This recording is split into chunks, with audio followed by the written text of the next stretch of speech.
నా దగ్గర నీకు ఆంక్షలు ఏం లేవు, ఆజ్ఞలు ఏం లేవు, నీ ఇష్టం వచ్చినట్టు ఊరేగు.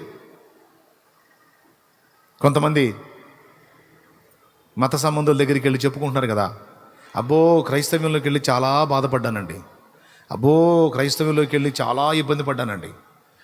అట్లా చెప్తారండి, ఎట్లా అంటారండి, అలా అంటారండి, ఇలా అంటారండి. అప్పుడు అందులో ఉన్నాం కదండి, ఆ మత్తులో ఏం అర్థం కాలేదండి, ఇప్పుడు బయటకు వచ్చినాక బాగా అర్థమవుతుందండి అని చెప్తుంటారు కొంతమంది. బాగా అర్థమైద్ది.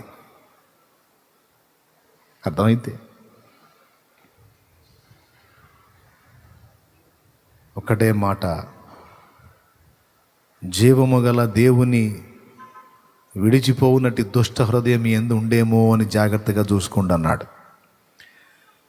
నిన్ను దేవుని దగ్గర నుండి పక్కకు లాగటానికి ఈ యుగ సంబంధి యుగ దేవత అపవాది వాడు ఎన్ని ట్రిక్కులు ఉంటే అన్ని ట్రిక్కులు ప్లే చేస్తాడు. వాడు సామవేద దండోపాయాలన్నీ వాడతాడు. నిన్ను ఆకర్షించడానికి లోక ఆకర్షణలు నీ ముందుకు తీసుకొస్తాడు, అవకాశాలు నీ ముందుకు తీసుకొస్తాడు, ఒక పెద్ద జాబు నీ ముందుకు తీసుకొస్తాడు. కొద్దిగా తలంచు, ఏం లేదు, వాళ్ళు ఏదో ఇస్తారు, నువ్వు తీసుకొని తినేసేయి, వాళ్ళు ఏదో బొమ్మ పెడతారు, మొక్కేసేయి, అంతే. నీ జాబ్కు డోకా లేదు, లైఫ్ బాగుంటుంది, హ్యాపీగా ఉంటుంది, ఎంజాయ్. కొద్దిగా తలంచు, జస్ట్ కొద్దిగా దాన్ని ముద్దాడు, అంతే. కానీ కొంతమంది ఉంటారు, ఎట్టి పరిస్థితుల్లోనూ అది అసంభవం. 1,00,000 రూపాయల జీతం వచ్చేది ఉంటే 20,000 అవసరమైతే తెచ్చుకుంటాను, నేను 20,000 జీతానికి వెళ్తా, కానీ నాకు దేవుడు చాలు. నేను నమ్మిందేదో ఇశ్రాయేలీయుల దేవుడైన యెహోవాను నమ్మాను, జీవం గల ప్రభు అయిన యేసుక్రీస్తు ప్రభువుని నమ్ముకున్నాను. ఇక చావైనా రేవైనా ఏదైనా ఆయనతోనే జీవితం. ఈ తీర్మానం రూతు చేసింది. రూతు కూడా మోయాబు స్త్రీయే. కొంతమంది పండితులు చెప్పిన మాట ఏంటంటే, రూతు విగ్రహారాధనలో ఒక రేంజ్లో ఉన్నటువంటి స్త్రీ అట. మంచి భక్తి చేసిందట విగ్రహాలకి, మోయాబు విగ్రహాలకి. అలాంటి స్త్రీ నయోమి ఫ్యామిలీలోకి వచ్చిన తర్వాత వాళ్ళ ప్రవర్తన, వాళ్ళు స్పెషల్గా ఉండటం, వాళ్ళు దేవునికి ప్రార్థన చేయటం, వాళ్ళ భక్తి, వాళ్ళ క్రమం, వాళ్ళ ఆత్మీయత, వాళ్ళ వ్యవహారం అంతా కూడా. ఎందుకంటే వాళ్ళు బెత్లెహేం వాళ్ళు, ఇశ్రాయేలీయులు, అక్కడి నుంచి అయితే వచ్చారు, కానీ ఎక్కడున్నా కూడా వాళ్ళ పద్ధతులు క్రమాలు మారనివ్వరు. దేవునికి స్తోత్రం, హల్లెలూయా. వాళ్ళు ఎక్కడున్నా సపరేట్గానే ఉంటారు, గుర్తుపట్టవచ్చు మనం. నచ్చింది రూతుకి. మేము సేవించే దానిలో అజ్ఞానం ఉంది, ఇదిగో వీళ్ళు వ్యవహరిస్తున్న తీరులో జ్ఞానం ఉంది. వీరు సేవించే దేవుడు, ఆయన గురించి చెప్పినటువంటి సంగతులు కూడా బాగున్నాయి. ఇది కొంచెం మెరిట్గా ఉంది నాకు. ఏది ఏమైనా నాకు మంచి ఫ్యామిలీని దేవుడు ఇచ్చాడని వచ్చింది, దేవుడిని హత్తుకుంది. అత్త ఫ్యామిలీతో పాటు ఆ కుటుంబానికి చెందిన దేవుడైన యెహోవాను కూడా హత్తుకుందామే.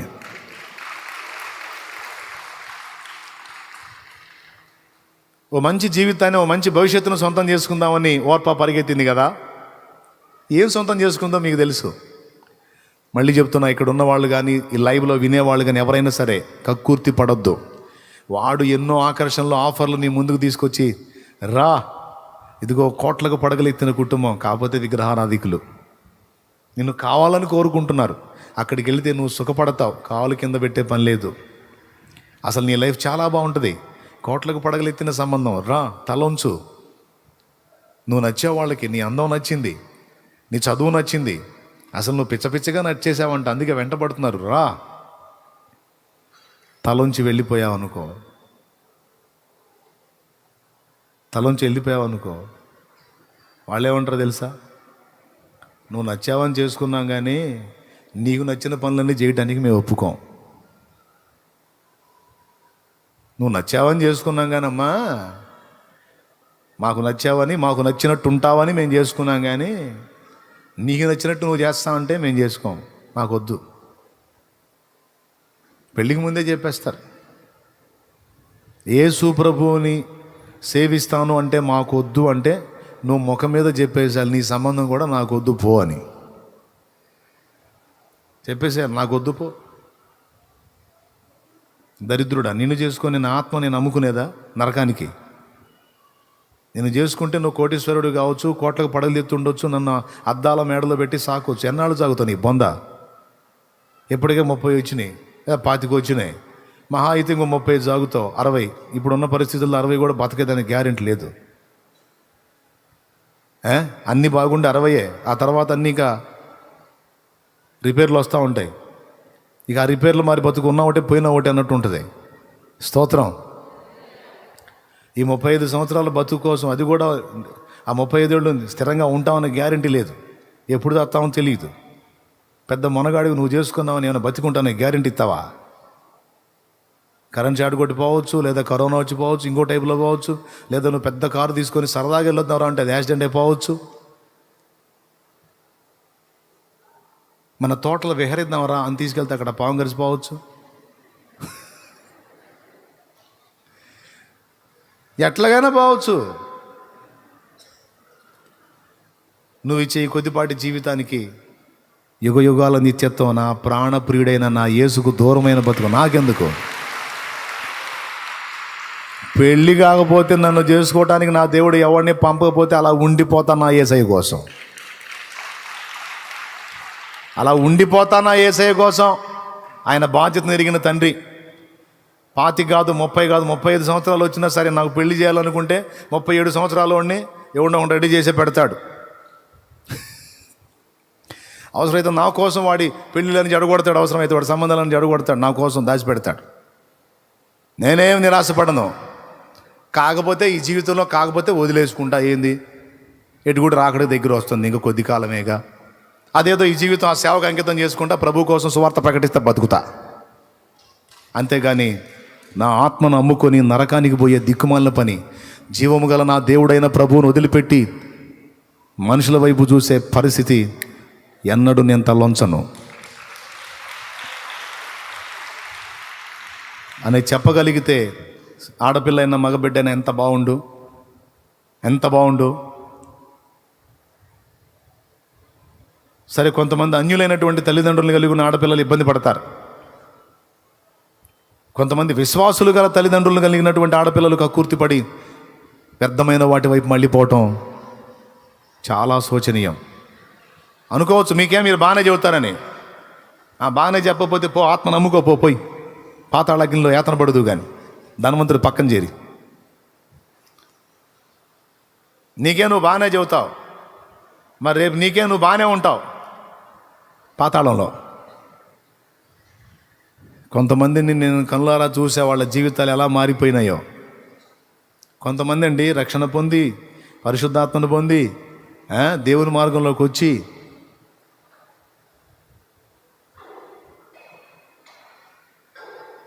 అన్యుల్ని చేసుకొని వాళ్ళ సంతోషం కోసం వాళ్ళ వాటికి కూడా సేవించారు.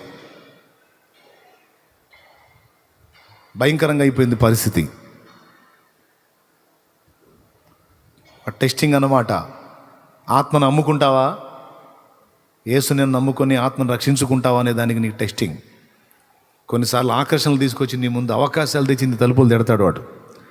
దాంతోపాటు కొన్నిసార్లు శ్రమలు, ఒత్తిళ్లు కలిగించి విరక్తి పుట్టించి దేవుని వదిలేటట్టు నిన్ను ప్రేరేపిస్తాడు. దిక్కుమాలిన సహవాసాలు తీసుకొచ్చి అంటగడతాడు నీకు.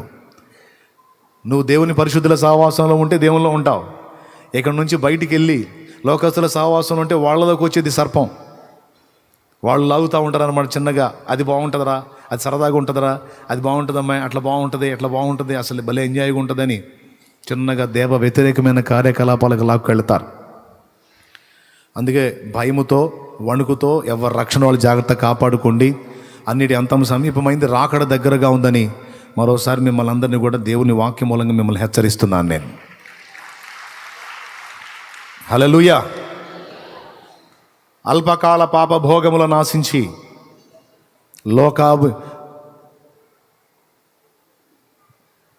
లోకాభిప్రాయముతో ఏకీభవించి లోకంలో కలిసిపోయినటువంటి వాళ్ళకి ఓర్పా సాదృశ్యంగా ఉంది. ఓర్పా లైఫ్ లేదు. అన్ని విధాలా నష్టపోయినటువంటి వ్యక్తిగా. కానీ ఓర్పా రూతునేమనుకుంటుంది? మీరు అనుకోండి, మీరు చెప్పండి. పాపం పిచ్చిది, ఆ విధవరాలెంబడి పడిపోయింది. పిచ్చిది కాకపోతే రూతు చక్కగా నాలాగనే వచ్చినట్టయితే మంచి లైఫ్ ఉండేది కదా. ఇప్పుడు నేను చూడు ఎంత బాగున్నాను. ఈయనే మా ఆయన నెంబర్ 2. దేవునికి స్తోత్రం. ఎన్ని రకాలుగా ఆనందపడి ఎన్ని రకాలుగా అనుకుందో రూతమ్మని. దేవుడు అన్యాయస్తుడు కాదు.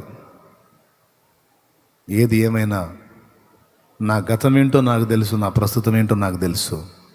నా గతకాలపు క్రమంలోకి నేను వెళ్ళను. నేను నయోమితో నడుస్తాను అన్నాను అంటే నయోమి దేవుడితో నడుస్తాను. ఈ మోడు బతుకుని మోడులాగే ఉంచుతాడో, ఈ మోడును చిగురింపజేస్తాడో ఆయనే చేస్తాడని కూడా అనుకోలా. నాకు ఒక మంచి భవిష్యత్తు ఆయనే రెడీ చేస్తాడని కూడా అనుకోలా. కష్టాల జీవితానికే ఇష్టపడి కదిలింది. కానీ రూతుకు తెలియదు, రూతు కోసం దేవుడు బోయజుని ఒక అద్భుతమైన భవిష్యత్తుని యేసుక్రీస్తు వంశావళిలో ఈ ధన్యురాలి పేరును కూడా సిద్ధపరిచి ఉంచాడన్న సంగతి. ఒక అద్భుతమైన, శాశ్వతమైన, దీవెనకరమైన, ప్రయోజనకరమైన, శుభప్రదమైన, నిరీక్షణాస్పదమైన జీవితాన్ని రూతుకు దేవుడు రెడీ చేసి పెట్టాడన్న సంగతి రూతుకు తెలియదు. నయోమికి కూడా తెలియదు. ఓర్పాకు అంతకన్నా తెలియదు. ఓర్పు లేని ఓర్ప. ఏం ఓర్ప? పేరే ఓర్ప, కానీ అంత ఓర్పు లేదు, ఏం లేదు. అంత దడ, ఆయాసం, తపన. కొంతమంది తపన పరిగెత్తారుగా. ఇది కాకపోతే అది కాదు, అది కాకపోతే ఇంకోటి, అది కాకపోతే ఇంకోటి అని పరిగెత్తుంటారుగా. దేవుడి దగ్గరికి వస్తారా, దేవుడు కృప చూపిందాక ఆగరు. ఏందో ఆడిపోయినా మనకేందో ఏం కాల అని కూడా ఇంకో దాన్ని పరిగెత్తా ఉంటారు. జీవం గల దేవుని దగ్గరికి వచ్చిన తర్వాత స్థిరంగా ఉండు. దేవుడు నీకు సహాయం చేసేంత వరకు ఓపికతో ఎదురు చూడు. ఆయన నీకు చేసిన ప్రతి వాగ్దానం నెరవేర్చి తీరుతాడు. తోడుగడిగా ప్రతి వాగ్దానం ఆయన నెరవేర్చి తీరుతాడు. మాట తప్పడో. అసలు ఎంత అద్భుతంగా ఆ పిక్చర్ రెడీ చేసి పెట్టాడంటే భలే ఉంటుందండి అది. రూతు స్టోరీ మాత్రం సూపర్ ఉంటుంది. ఈ మూడైన బ్రతుకుని ఎట్లా చిగురింపజేస్తాడో అనే దానికి మీకు తెలుసా రూత్ ఎవరో? తెలుసా? చూడండి ఒక్కసారి మత్తయి సువార్త 1వ అధ్యాయం.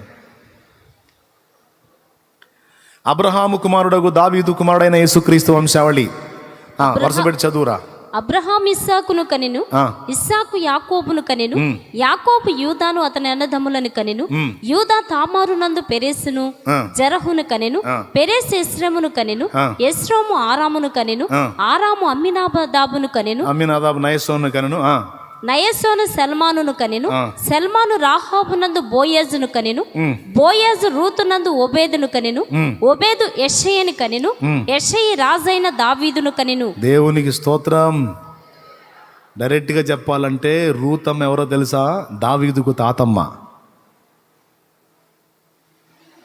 దావీదు తాతమ్మ. రూతు కొడుకు రూతు మనవడే యెషయి. యెషయి కొడుకు దావీదు. ఇప్పుడు కొట్టాలి చప్పట్లో.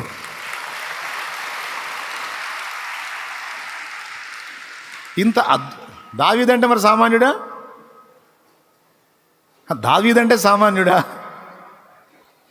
యేసయ్య దావీదు కుమారుడు అనిపించుకోవడానికి ఇష్టపడ్డాడు. విశ్వనిర్మాత అయినటువంటి దేవుడే మానవుడిగా భూమి మీదకి వచ్చి దావీదు కుమారుడా అని పిలిపించుకోవడానికి ఇష్టపడ్డాడు. నోరు మీరు ఎవడను నన్ను దావీదు కుమారుడు అంటావు? నేను దేవుని కుమారుడు అనలా. దావీదు కుమారుడా నన్ను దాటిపోకయ్యా, నజరేతువాడ నన్ను విడిచిపోకయ్యా. దావీదు కుమారుడా నన్ను దాటిపోకయ్యా, నజరేతువాడ నన్ను విడిచిపోకయ్యా. అంటే ఆగాడు. ఆ కళ్ళు దేని ఇటు తీసుకురండి. ఆ కళ్ళు ఇట్రా. ఎవరు కుమారుడు? ఎట్టుంది నీకు? నేను పిచ్చుకుంది ఏంది? దావీదు కుమారుడు ఏంది అన్నాడా? దావీదు కుమారుడా నన్ను కరుణించు అంటే నడిచి టక్కున ఆగాడు. దావీదు కుమారుడు అంటే నన్నే అని ఆగాడు. అలాంటి ధన్య చరిత్రుడు దావీదు. ఆ దావీదుకి తండ్రి ఉన్నాడే యెషయి సొంత నాయనమ్మే రూతు. ఎంత ధన్యకరమైన భవిష్యత్తుని ఆ తల్లి కోసం దేవుడు డిజైన్ చేసి పెట్టాడండి. కారణం చెప్పనా? ఒక్కటే, నీతి ప్రవర్తన.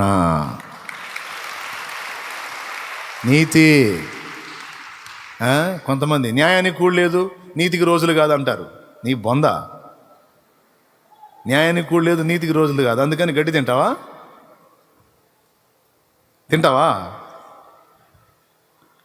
లోకం ఎన్ని రకాలుగానన్నా మారని, నువ్వు దేవుని సంబంధివి. బలు రక్కసి చెట్లలో వల్లి పద్మము కనబడినట్లు స్త్రీలలో నా ప్రియురాలు కనబడుతుంది అన్నాడు. అంటే అర్థం ఏంటో తెలుసా? తన చుట్టూ ఉన్న అన్ని ముళ్ళ తుప్పలైనా రక్కసి చెట్లైనా వాటి ఎఫెక్ట్ పడి ఇది అట్ట తయారు కాదు. వల్లి పద్మం దాని జాతే.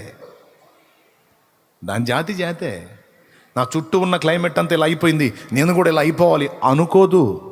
చుట్టూ ఉన్న పరిసరాలు ఎంత కర్కోటకంగా ఉన్నా, ఎంత అవినీతిగా ఉన్నా, ఎంత అక్రమంగా ఉన్నా, ఎంత దరిద్రంగా ఉన్నా, నా ప్రియురాలు తన నీతిని వదలదు.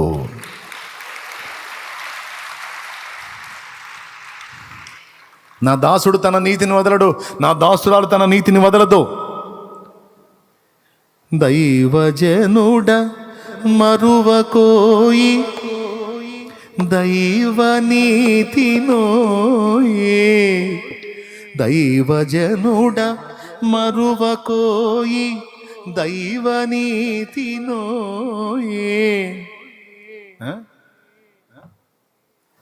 దైవ నీతిని వదలకోయి.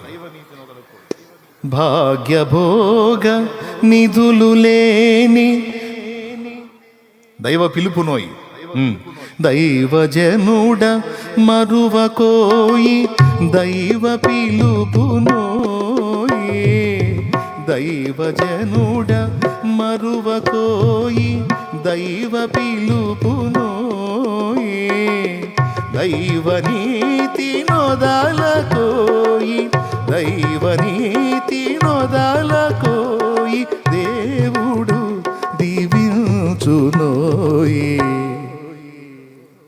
దేవుడే దీవించునోయి. మధుర మధుర మధుర సేవ యేసు ప్రభు సేవ. దేవునికి మహిమ. దైవజనుడ మరువకోయి దైవ పిలుపునోయి. దైవ నీతి నొదలకోయి. దేవుడు దీవించునోయి. దేవుడే దీవించునోయి.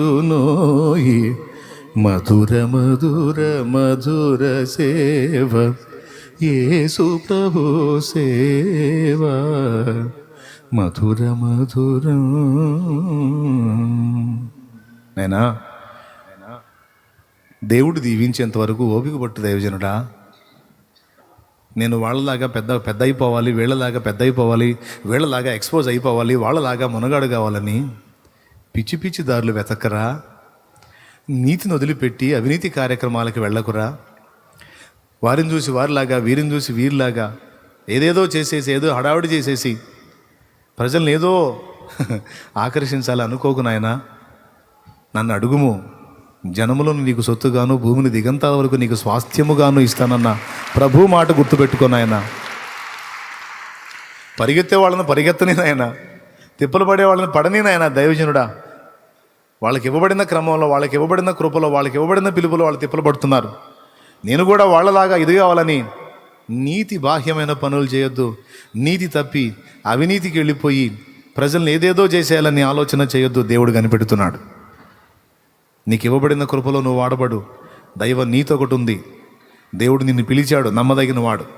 ఆయన నీతిని పట్టుకోనైనా తప్పకుండా తగిన కాలమందు ఆయన నిన్ను దీవిస్తాడు. మనల్ని అందరినీ దీవించాలనే కదా ఆయన ఆశ.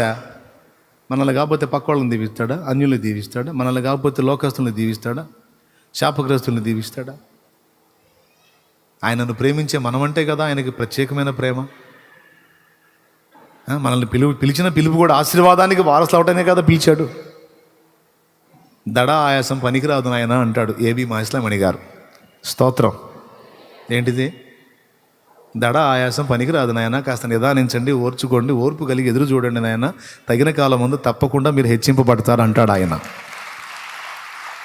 సేవకులకి తపనాగదు, విశ్వాసులకి తపనాగదు, పరిచారకులకి తపనాగదు. ఊరు నాయన ఏదేదో అయిపోవాలి, ఏదేదో చేసేయాలి, ఏదేదో సాధించి ఏముండదు అక్కడ, ఏముండదు. స్టార్టింగ్లో దేవుడు నాకు నేర్పాడు, జాగ్రత్త, కొంతమంది చేసే పిచ్చి పనులు నువ్వు చేయొద్దు, ప్రజలను ఆకర్షించడానికి కొంతమంది వేస్తున్నటువంటి పొరపాటు అడుగులు నువ్వు వేయొద్దు. ఒక నీతి ఉంది, ఒక నియమం ఉంది, ఒక పద్ధతి ఉంది, ఒక క్రమం ఉంది.